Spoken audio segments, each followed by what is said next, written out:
FBP family, welcome back for another episode of the Fitness Business Podcast. Hey, we are in the midst of doing this generational series on health and wellness, and we have Dr. Sarah Marion with us today. Dr. Sarah is the director of syndicated research at Murphy Research. She's been there since 2019. I think I said last time, Sarah, you're like the it girl right now. I see you everywhere. So of course I was like, we have to get her on the Fitness Business Podcast. So thank you so much for taking time out of your busy day to come on and talk to us about millennials today. I'm excited. Let's dive into the millennials. Now, last time I spoke with you, you confessed you are a quote unquote older millennial. I am. I have heard them called geriatric millennials, which is the worst term I've ever heard. But I am an old millennial, yes. All right. Well, I think that kind of is a good segue right into my first question. And that is, tell us the age range. When were the millennials born? Who are the millennials? All the good stuff about identifying the millennial generation. Yes. So millennials are those born between 1981 and 2013. So that makes them ages 26 through 41. I think that it's important to really state those ages because a lot of people still think of millennials as like the kids these days, and they're not. They're in their 30s. The oldest are hitting middle age, which is me. They're really not young in the way that I think a lot of people think of when they say the kids, and what they really mean is Gen Z. Yeah, I got to agree with you, just because it's kind of like all of a sudden I feel like this Gen Z just popped up, and they're now becoming consumers, All right. So we know the ages of the millennials, right? And, kind of where you fall in. I'm out of the millennials. I can't wait. I'm the Gen X. We think we're the greatest generation on the earth. We'll do you next week. See if it's true. So let's talk about the millennials and their approach to health in a general way. One of the reasons that we talk about millennials so much is because they are a large generation. They're the kids of the baby boomers, who were the largest generation that, the nation had ever seen. I remember going to school and my class was the biggest class the school had ever had. And that was just the beginning. That's why millennials are such an important consumer market. And in terms of health and wellness, they have this really distinctive approach. So it's kind of like the culmination of a lot of trends that their parents, again, the baby boomers started, but with a lot more action, a lot more investment, a lot more time going toward it. So we talked about, when we talked about Gen Z, we talked about how they had a really holistic approach to health and that they would combine fitness, healthy eating, and mindfulness. Millennials are more so. So very holistic approach. They're really taking all of those things together. And then their engagement with mindfulness just continues to grow and grow and grow. It's grown 10 percentage points in the last year alone. So as of this past Q2, this past second quarter, 48% of millennials, so almost half, are engaged with fitness, nutrition, and mindfulness. I said this last time, but can't reiterate it enough. This is the highest of any generation.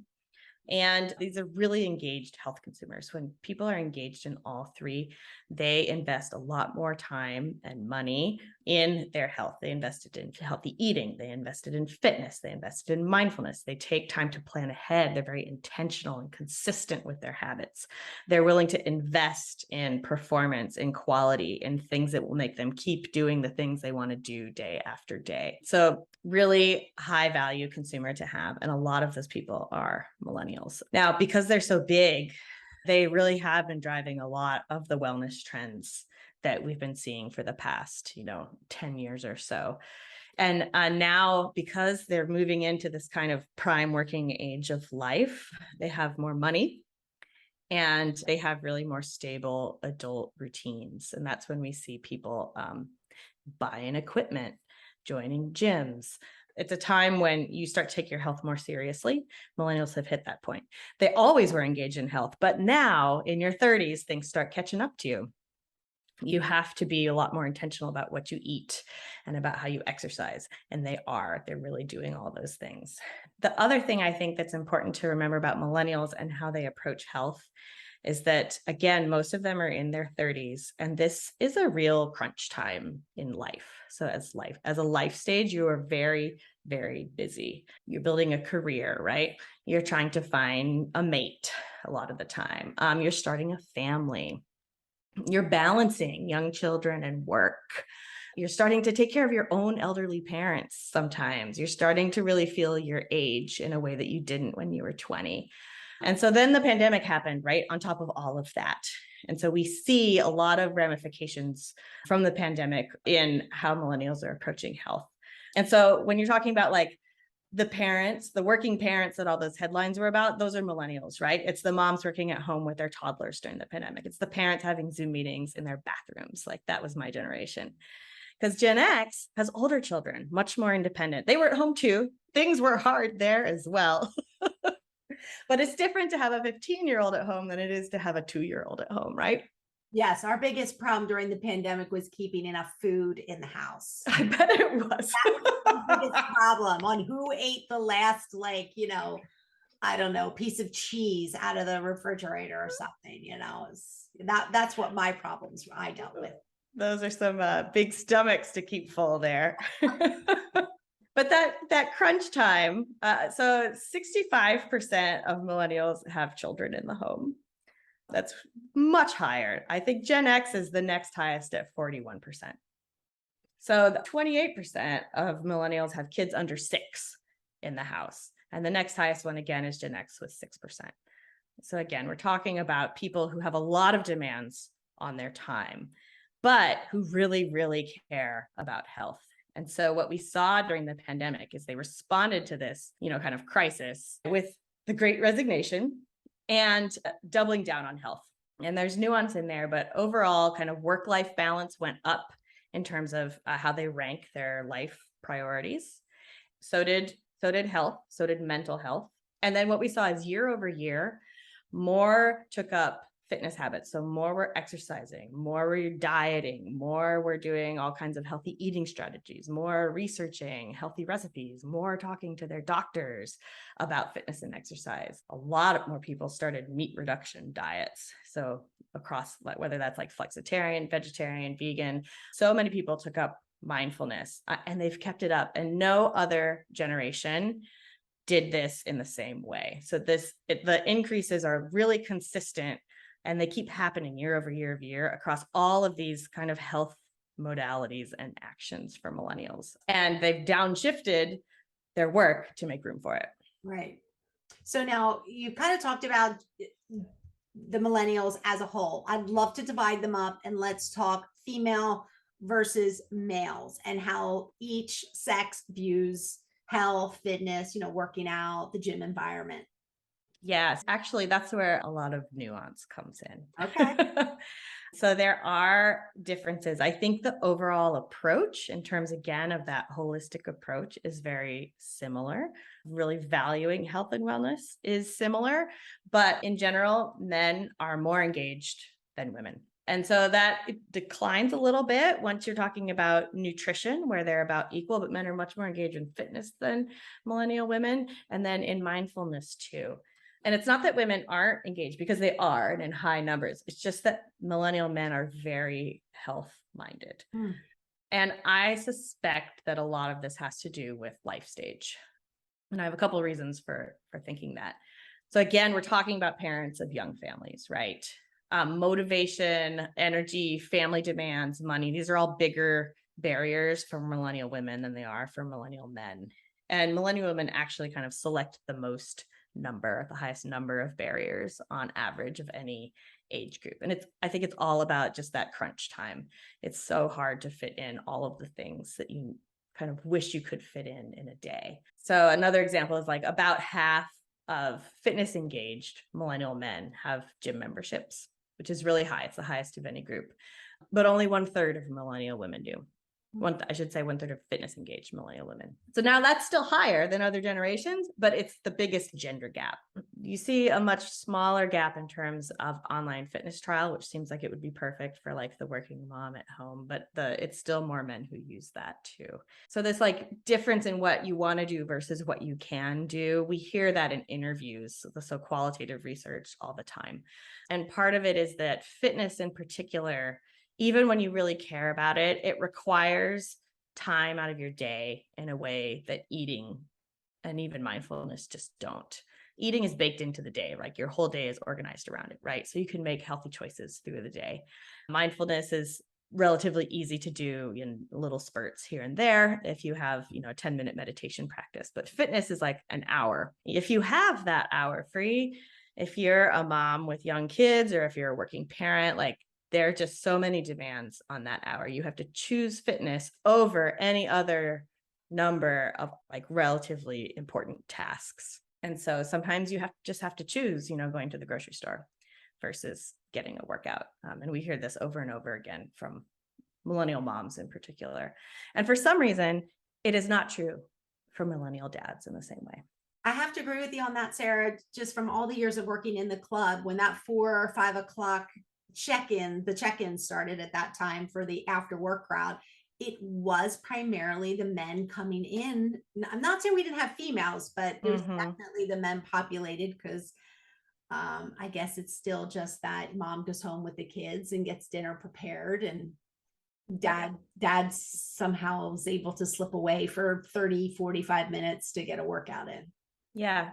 So at one point during the pandemic, we ran kind of a special set of questions because we wanted to know how many people felt like they were exercising more or less. Did the pandemic affect your eating, your weight, etc.?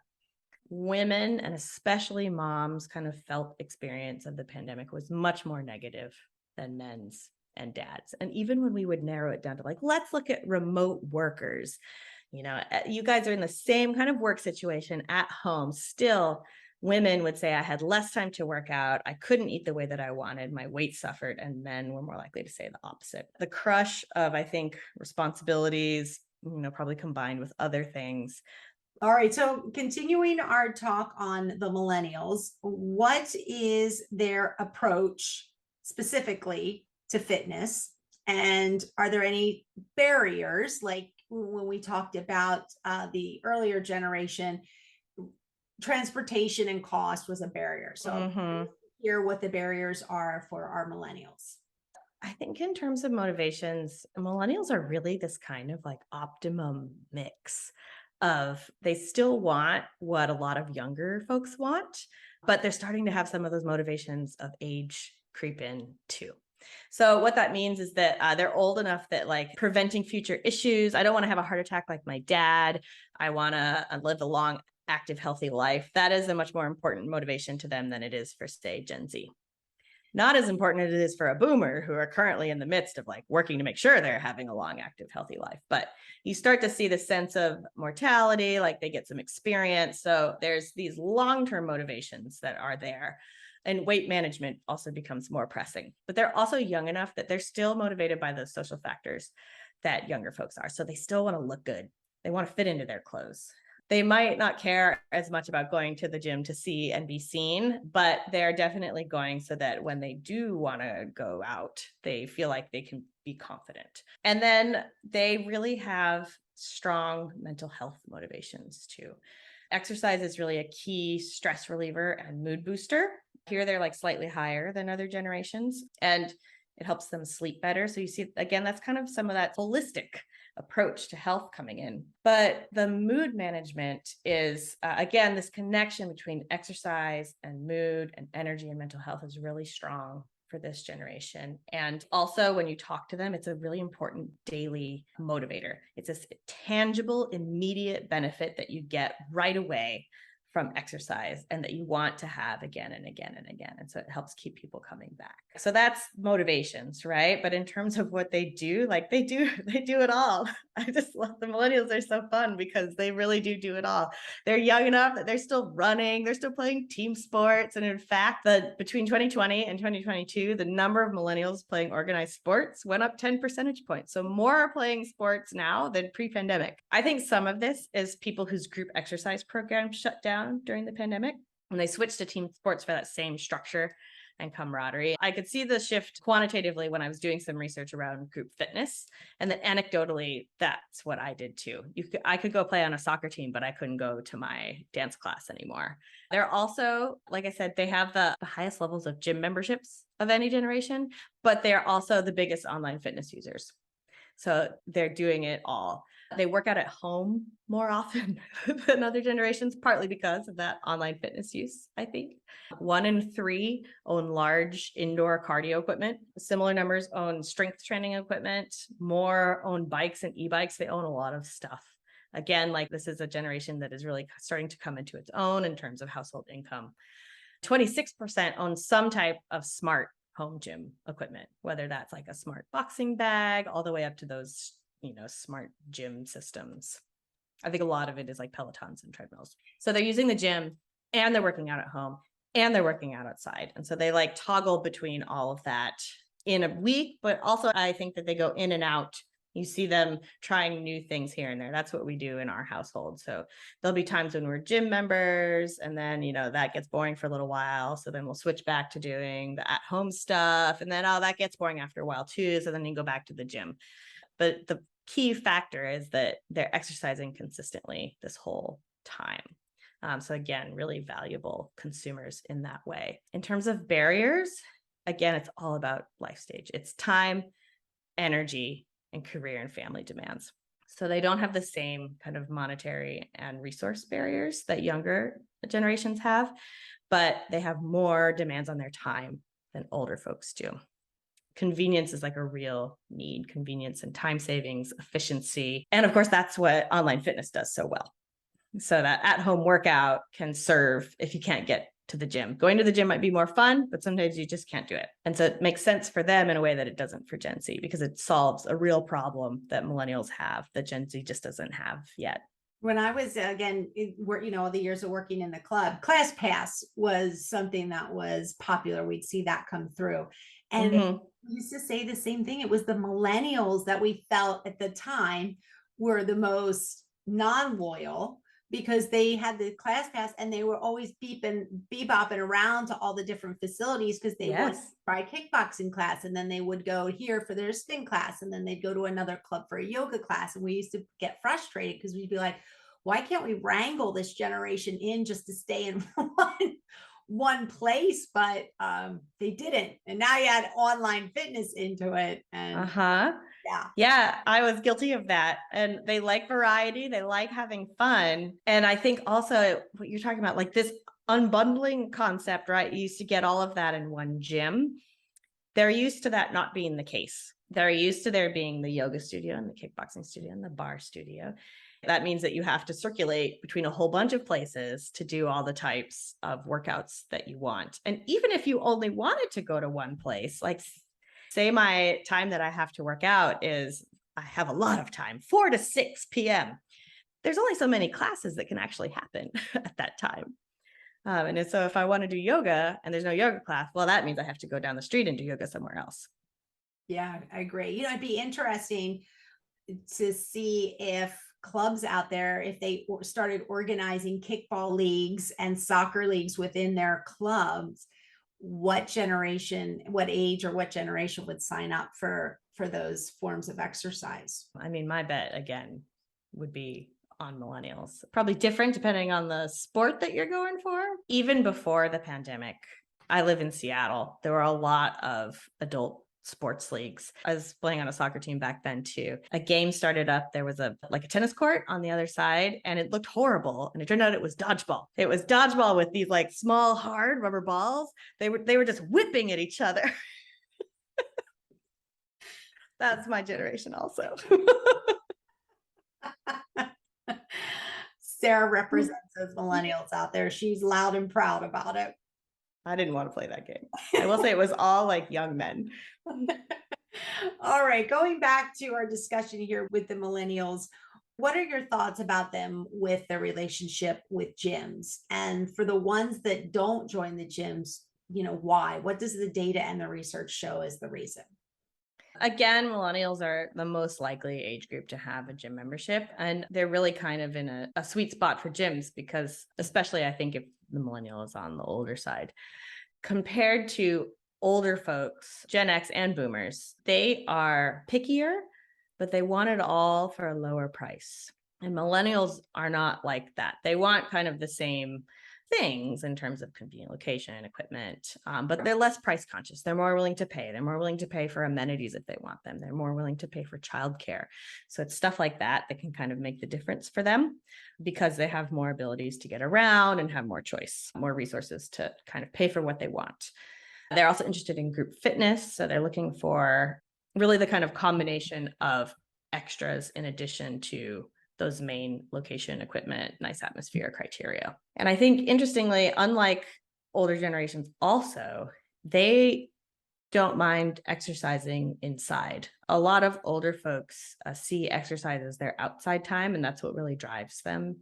That's a big motivator to exercise, whereas millennials are fine being inside, no big deal. Inside, outside, they don't care that much. And they also like a good digital experience more than other generations do. So that's not gonna, I think, necessarily be the deal breaker, but that like kind of sweetens the deal if you have a good app or an easy scheduling system, something that'll help make some of that work a little bit easier. Because again, millennials are also a very tech savvy generation. They're the most likely to be working remotely. They're very used to having these seamless digital solutions. I will say that the gym is competing with the home for millennials in a way that it's not for Gen Z. It's all part of a mix that includes kind of at-home workouts, studios, going to the gym, outside workouts, and even organized sports now too. So because they're so active, you're only going to be able to take up so much share in kind of their fitness routine. If you want more, you're going to have to figure out where that comes from. So maybe it is they join the organized team, the gym sponsors, right? Or maybe it's getting some of that group fitness back into the gym that maybe has moved online. Or conversely, having your class be the one that's streaming online for them. They're joining gyms. They like gyms. They're willing to pay for the gym. The kind of basket size of what they get from the gym there's more competition for that, if that makes sense.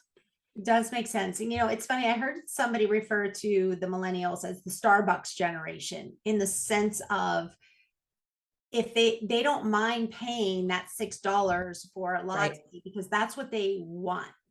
Right. That's what it costs to get what you want. Right. Where there's my mom, baby boomer generation, absolutely just can't understand that you would pay $6 for what she feels is a coffee, that doesn't even understand latte versus, mocha frappuccino, whatever, but so I've heard them referred to as the Starbucks generation, just in the sense that if that's what they want, they'll pay for it. They're not as price conscious as the older generations. Yes. So I agree with that. I like that characterization. And they're also that's what things have always cost. Those things have always been present. I've always been able to choose. I have to pay for it. So Sarah, I do have another question for you in the sense of the mental health aspect. Mm-hmm. We talked a little bit about with Gen Z, and then here with millennials. To me, that seems like the two generations that are most in tune to mental health. I think they've heard that word over and over and over again, a lot more than, again, my generation or the baby boomers, where it was not talked about as much. Mm-hmm. So tell me about, when it comes to a gym, are they really looking at the mental health selection, like the yoga classes and the breath classes and things like that? Is that really important to them or not so much? It is. Again, they're more willing to pay for those things than Gen Z, and more able to pay. I mean, millennials are the real drivers of those trends. And that started, far before the pandemic. That's who was going to breathwork workshops. That's who was going to kind of sound baths and things like that. So those kind of fitness adjacent, wellness, recovery, mindfulness, let's call them wellness, it's a general trend. Those things are really appealing to millennials. And I think that one of the ways gyms can tap into that, especially given this gender gap that I mentioned between men and women, millennials, and who goes to the gym, is these things as self-care, as part of your mental health toolkit. because self-care, again, is a really compelling concept that is not about fitness, but includes fitness. The answer is yes. I love that stuff. And yeah, it's part of that strong connection between mood management, mental health, fitness. Now, in terms of why millennials don't join gyms, many of these things goes back to those barriers I mentioned before. A lot of it is lack of time, especially I think for women. And then the kind of value equation around time, around cost, around what maybe activities or kinds of facilities that you like, around all of these various activities that you do or could do. And like, because they do so many types of fitness activities in so many types of locations, I think when you do that kind of value equation, sometimes the gym drops out. Sometimes you think, well, I have a treadmill and I play on a team, so we're not going to pay for the gym. I can get enough exercise doing it this way. It's competition.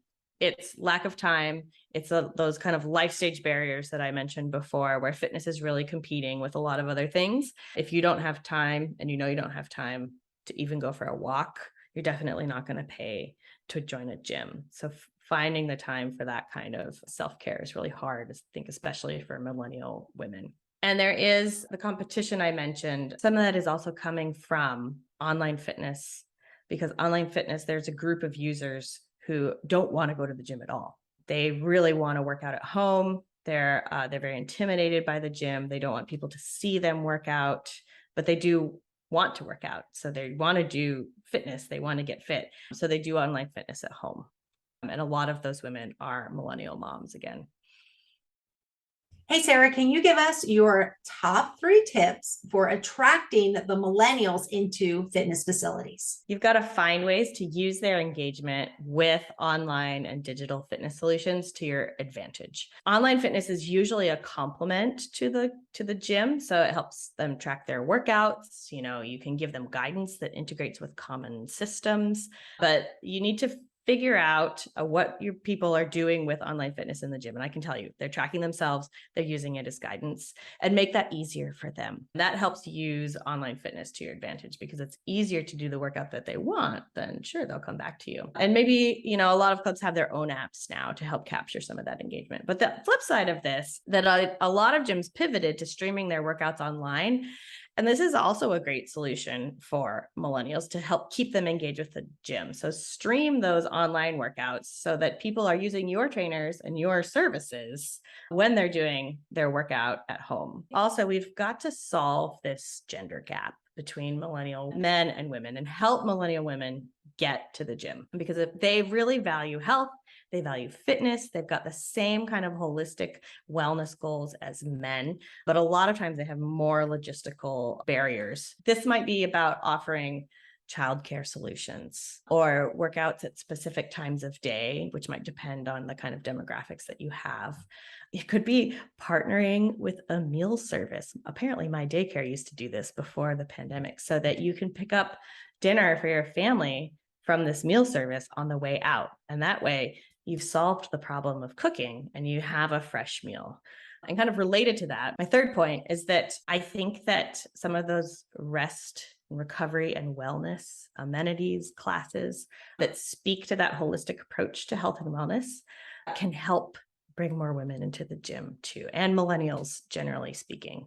So a lot of them are already participating in these types of practices. And I think positioning them as self-care, positioning the gym as self-care is an effective positioning for this generation. They know that self-care is important, and that's something that you can say, I need to take this time. It's for myself. I can go to the gym and then I can sit in, the hydro massage chair at the end and get a free massage. Or I can go do a little workout and then just relax in the steam room, or I can go take a mindful yoga class, whatever it is. Or as I mentioned before, if fitness is a hard sell, these other practices are much easier and gentler to introduce to women who might not have been in a gym for a while, if ever, right? It's much easier to come in for a breathwork exercise or gentle yoga session when it's for self-care and relaxation rather than getting buff. Well, Sarah, your information today has absolutely been priceless. It's been a lot of fun, just with this being the second in the series, comparing your knowledge and the stats and the research for the millennials compared to the Gen Zs. So I look forward when you come back, when we talk about Generation X and their fitness habits and their wants and needs. It's going to be great. It is going to be great. Thank you again so much for, I always say, taking the time out of your day. I know everybody's busy. I know you're super busy. And I just really appreciate you coming on to the Fitness Business Podcast and sharing your expertise with all of our FBP family. Well, thank you again for having me.